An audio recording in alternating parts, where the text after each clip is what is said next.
Hello, everybody, and thank you for tuning in to the Liberty Report. With us today, we have Daniel McAdams, our co-host. Daniel, good to have you here today. Good morning, Dr. Paul. How are you this morning? Good, and we're ready to go because we have a special guest today. Yes, indeed. And, that should be exciting to us. And we thought up the best questions in the world because he is well educated. He's been to all the big colleges. Oh, that's not a thing to brag about. You better. How big were the colleges? What were they doing? How did they take care of all their problems? But anyway, Michael Rectenwald is running for the nomination for the Libertarian Party presidential race. And we're having him on here so he can expose his views and we can find out more about him. The one thing I found out about Michael is that he essentially was born and raised and currently lives in Pittsburgh. And I spent a few years there, like a lot. And so he knows the area where my wife and I grew up. So, but Michael's also had a long list of educational opportunities, and I had a BA from the University of Pittsburgh. I got part of my medical education at University of Pittsburgh doing the OBGYN residency at McGee Hospital. And then there's a master's degree from Case University that he has English literature. He has a lot of education and literature. He has a PhD in Carnegie Mellon. All these places I do remember. He also had listed, but I'm not quite sure, but he might bring it up because he was associated with, or at least he knew the name of Hillsdale College. And that, of course, has been a college that has identified with Hans Sennholz and libertarianism. But we're real glad to have you with us today, Michael. Please say hello to our viewers. Hey, hello, everybody. Nice to be here. And thank you very much, Dr. Paul, for having me. Very good.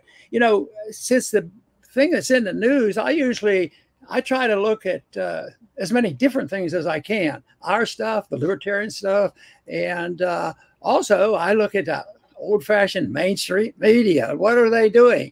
And sometimes you only have to look at one of them because they're all saying the same thing. But lately, in these last several days, and I think rightfully so, that the big issue has been the universities and the rioting as it's going on and what it means and who's at fault. And there's lots of talk about it. I have strong opinions about it, but you've had a lot of experience in politics as well as you've had experience spending time in universities as a teacher. I'd like you to give us a quick assessment of what you think's going on. And are there any several things that you want to suggest that these people in the universities give them some advice and maybe I fall into the category. I'd like to give them a lot of advice, but it's about 20 years ago, a long time before any of this stuff started. So how about telling us a little bit of how you're looking at this mess that we have in our universities, the great universities, you know, and now we question exactly what's going on, rightfully so.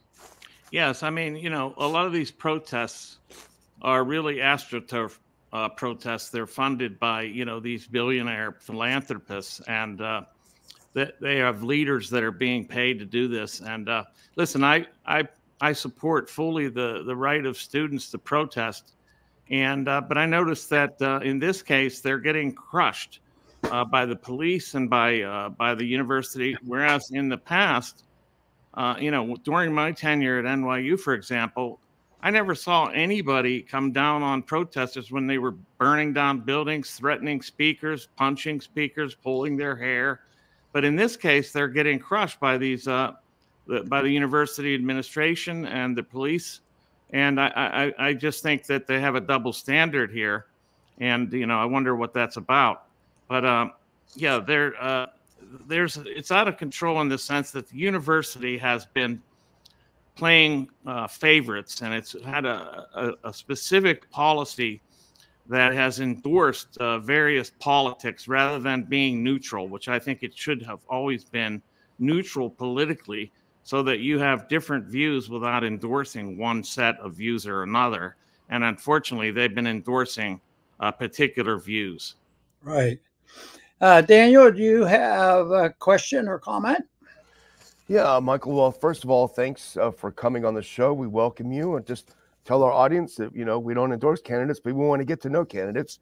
We had Vivek Ramaswamy on the show several times, and all candidates for the presidency, including Joe Biden himself, are welcome on our program. So come on, Joe, come on and join us. But Mike, you make an interesting point about what's happening on the campuses, about the selective enforcement of the rules on campus. I mean, we saw what happened on Tuesday night at UCLA, where some outside pro-Israel groups were beating the heck out of the pro-Palestinian peaceful demonstrators, and the cops weren't doing anything. I wonder what's happening with this double standard. Judge Napolitano, who we all respect a lot, has a terrific column out today that we have up on the Ron Paul Institute, ronpaulinstitute.org, where he's saying, what's happening to the First Amendment? Why are they trying to restrict speech? We have a history of speech on campus, and sometimes even ugly speech on campus.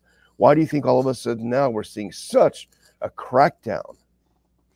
Well, I think that we're talking about a third rail, really, in the case of Israeli policy and influence over the country. Unfortunately, this is not a topic that's allowed to be treated. It's not allowed to be protested, and it's not allowed to be discussed that much, broadly speaking. I mean, there's a great deal of censorship where this is concerned, and a lot of propaganda.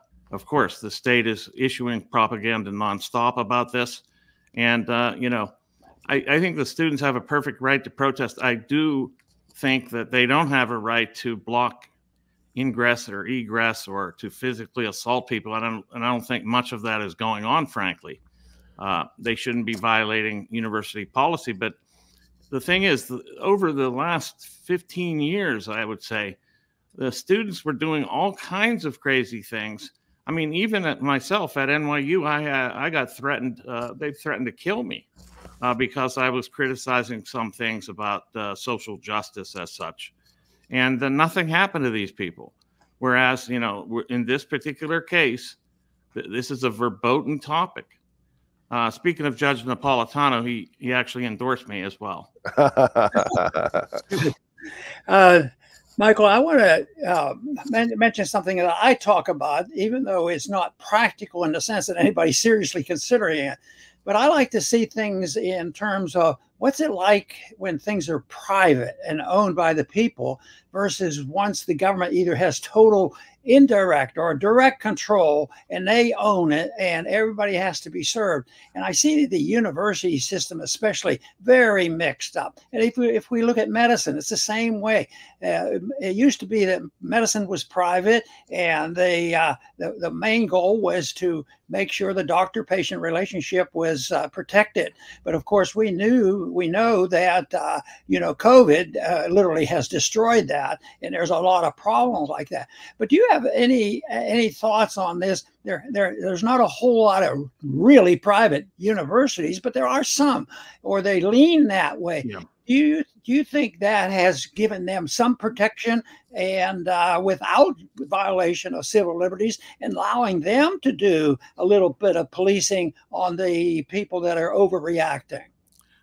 Absolutely. Well, so you make a great point that these so-called private universities, because they are so heavily funded by the federal government, not only directly through, research grants and so forth, from everything from DARPA down to, their scientific endeavors, but also student loans and grants. This gives this government a tremendous leverage over these private universities, such that we saw presidents of private universities hauled before Congress and dressed down about their particular views, which I think is ridiculous. So we need to have more privatization. Certainly, they should become private. I think all funding, federal funding to these universities should be cut, and that includes student loans and grants. I think that this would bring down the cost of tuition, because the more money, as you know, the more money you throw at something, the higher the price becomes. So this is one of the big catch-22s about the education crisis in terms of tuition costs, but also it gives the state all this control over these universities, whereas if they were strictly private, for example, like Hillsdale College, which does not take any federal funds, they can do what they want, and that's the way it should be. Wonderful. Michael, if I may, you for some reason seem to have a desire to relocate yourself to Washington, D.C., 1600 Pennsylvania Avenue. I guess it's appropriate being from Pennsylvania. It'd be a natural move, right? You'll feel like you're at home.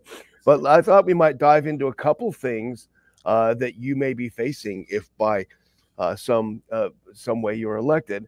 And I'm looking at one tweet that came out yesterday, actually today, from Sean Davis, who's the CEO of the Federalist, and it was reposted by Thomas Massey, who is all of our favorite person in the House. And it's all about Speaker Mike Johnson, because Dr. Paul and I both had a pretty favorable view when he first came in. He's a fresh face. He looked like a mild-mannered guy, but then things went really wrong. Well, here's what Sean Davis, and these are criticisms from the conservative side.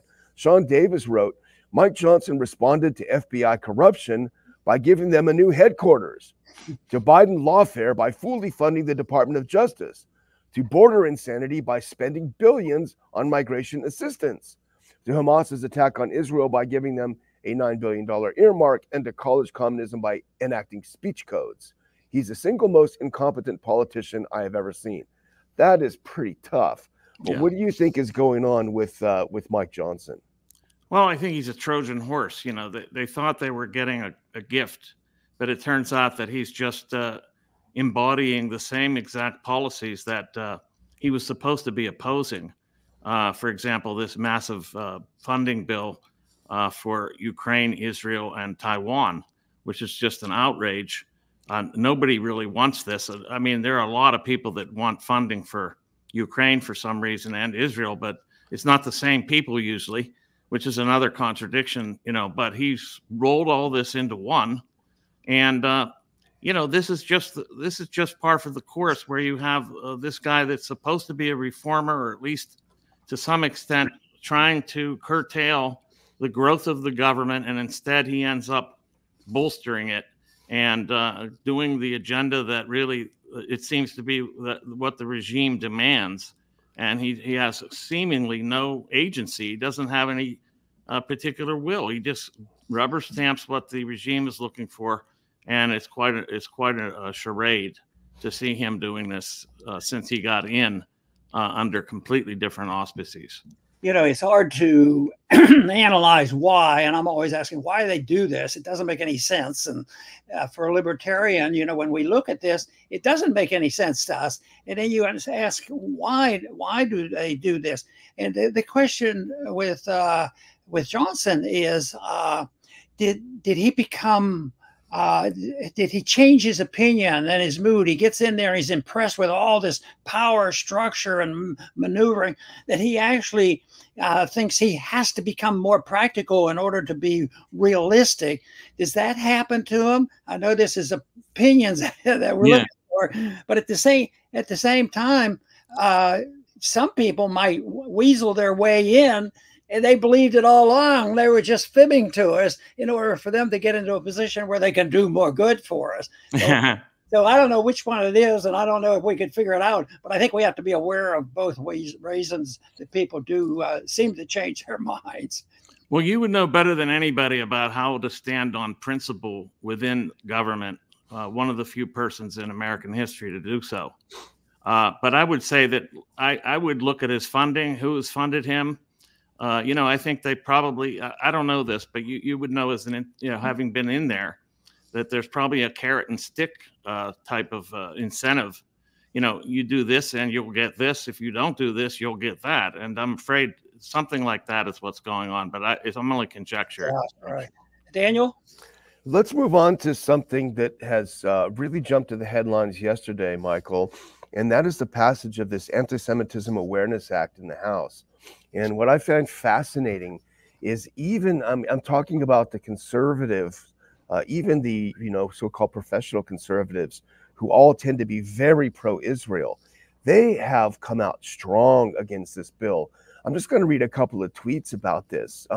This is Matt Walsh, who writes for the Daily Wire, which, as most of our viewers will know, is very, very pro-Israel.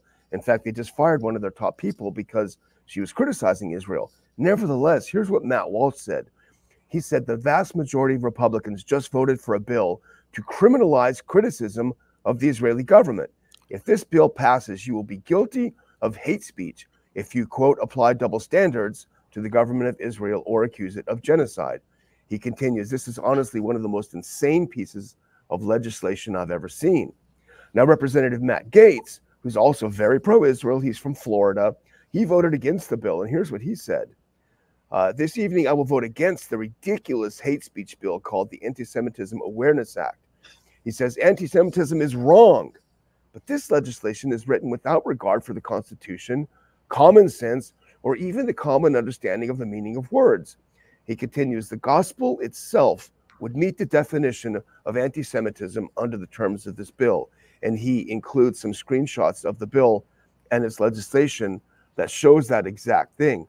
So it seems crazy. And then you have Charlie Kirk, another very mainstream conservative, who says, in response to campus anti-Israel protests, the House is rushing to vote on a new bill, H.R. 6090. This new bill will officially define anti-Semitism so the federal government can sue, prosecute, or sanction more people, businesses, and university for supposed violations of civil rights. Charlie Kirk says, I abhor anti-Semitism, but this bill is flagrantly unconstitutional and an appalling attack on the First Amendment. And Thomas Massey agreed. I won't read his tweets on it, but he has agreed on this. What the heck is going on with this bill, and why did they rush it through? What do you think, Michael? Well, I think they used these college protests as a pretext to usher this in. And we're looking at the bill that is relying on its definitions for anti-Semitism on an outside extra-governmental organization called the International Holocaust Remembrance Alliance, whose definitions of anti-Semitism are extremely broad and vague. So this gets you into a problem where you don't know when you're trespassing into this anti-Semitism. It's the most outrageous, baggy kind of definition of anti-Semitism that is imaginable. Just about anything could count as anti-Semitism. Any kind of disparagement of Israel could count as anti-Semitism. Any criticism of Israel. And anything like even quoting scripture might actually, the New Testament, quoting passages from that could end up being called anti-Semitic. This is a massive infringement of First Amendment rights. And as far as I knew, the United States does not have a legal category of hate speech, but now they are actually introducing it through this bill. It is an outrage. You know, Michael, I like to find out when I meet people who have been or have recently become more libertarian, and, what have been the motivating factors. And I'm assuming that you probably weren't as firmly libertarian as you are now to be running for the Libertarian, nomination for president than you were maybe 20 years ago or when you got in college or whenever. Was there a transition? And if there was a transition from being more, say, mainstream and moving in the direction of libertarianism, what has been your route of arriving to where you are now? That's a great question. Thanks for asking it, Dr. Paul. The way that happened to me was on campuses, actually, at NYU, when I started to voice criticisms of NYU policy and actions surrounding, what's known as wokeness or social justice. I was roundly and boldly critiqued and actually savaged by the administration and by fellow faculty members. They tried to destroy my academic career simply because I voiced some criticisms in the student newspaper. Before you know it, they pushed me into a leave of absence and condemned me. This group called the Diversity, Equity, and Inclusion Group condemned me and declared me guilty, literally, quote unquote, guilty for the structure and content of my thought. So I was literally accused of wrongthink. So I immediately embraced civil libertarianism. I thought that there's nothing more important than the ability to use one's voice, one's body, one's tongue to say and do, whatever you wish, as long as you're not inciting incipient violence. And that was almost an instantaneous gestalt shift that I had. And then I started to plumb deeply into the economic and political theory and history of libertarianism, starting with Mises and then into Rothbard and later into Hans Hermann Hoppe. So it was a rapid change and quite a liberating one, Dr. Paul. I mean, I felt like literally I was liberated from shackles that had been attached to me. Okay, one quick follow-up on that. Have you sensed any response to anybody you've been exposed to, whether it's in teaching or just friendships, of people coming in your direction and citing a little bit of interest in young people wanting to hear more about libertarianism?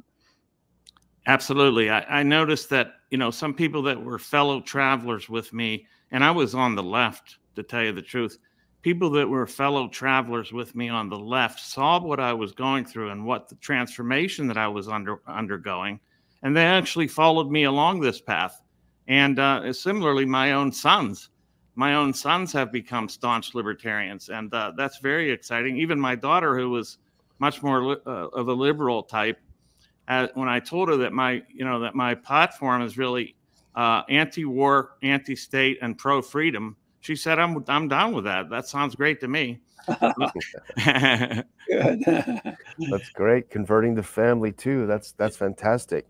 I was going to ask you about one thing, Michael, and it was really big news. I think it was yesterday that it hit, and a lot of people are talking about it. There's a lot of debate within libertarian circles, and that was the invitation that the LP, the Libertarian Party, extended to both Joe Biden and Donald Trump to address the Libertarian National Convention coming up at the end of the month in Washington, D.C.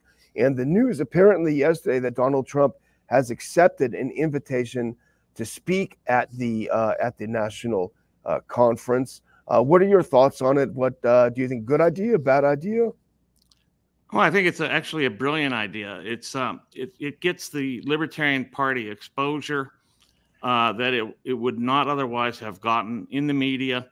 It gets us a platform from which to actually voice the liberty or the freedom philosophy to the broad American public in a way that might not have been possible.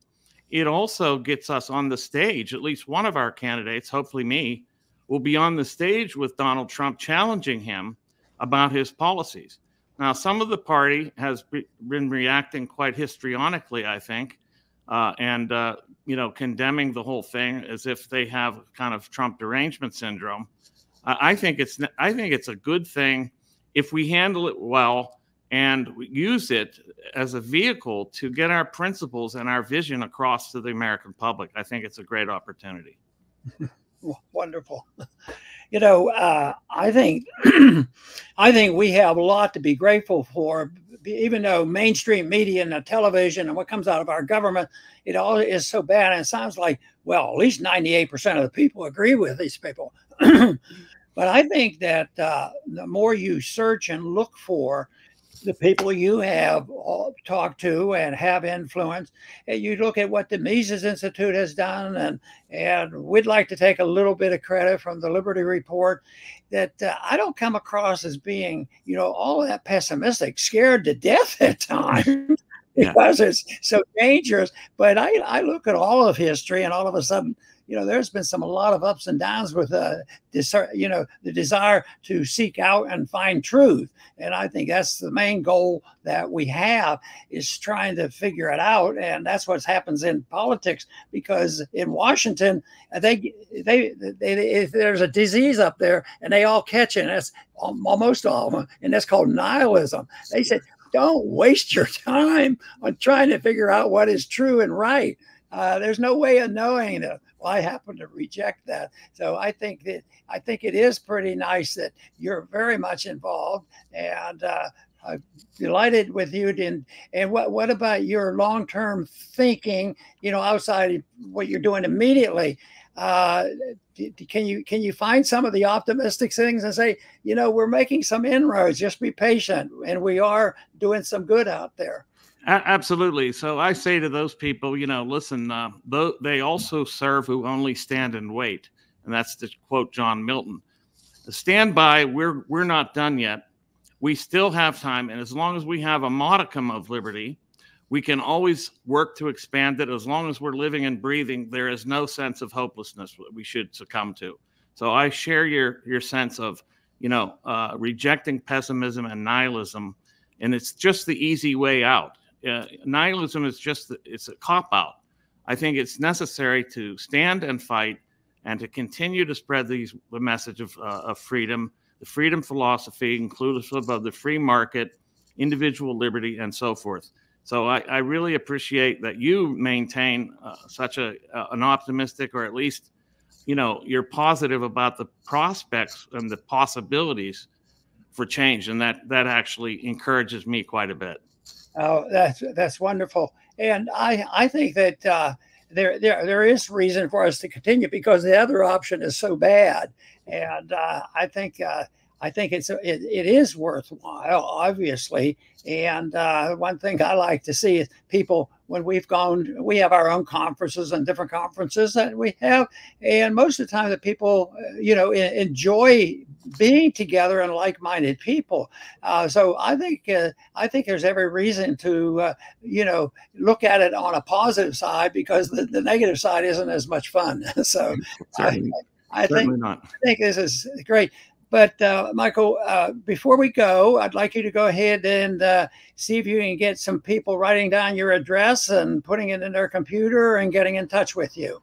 Absolutely. Thank you so much. So my campaign slogan is Wreck the Regime. That's REC, the regime.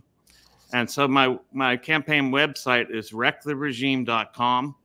And you can find all of the policies and our vision, and get behind us to support this campaign. We mean by wreck the regime, what we mean is we need to go after this behemoth of a federal government, and we need to take an axe to it, really, and get it to livable proportions, because it's completely out of control. So go to wrecktheregime.com. Thank you so much. Very, very good. And I want to thank you very much for being with us today. And we wish you well. And we also are very happy that we have our audience watching this. And hopefully there will be some responses in a positive way. But I want to thank everybody for tuning in. And please return to the Liberty Report soon.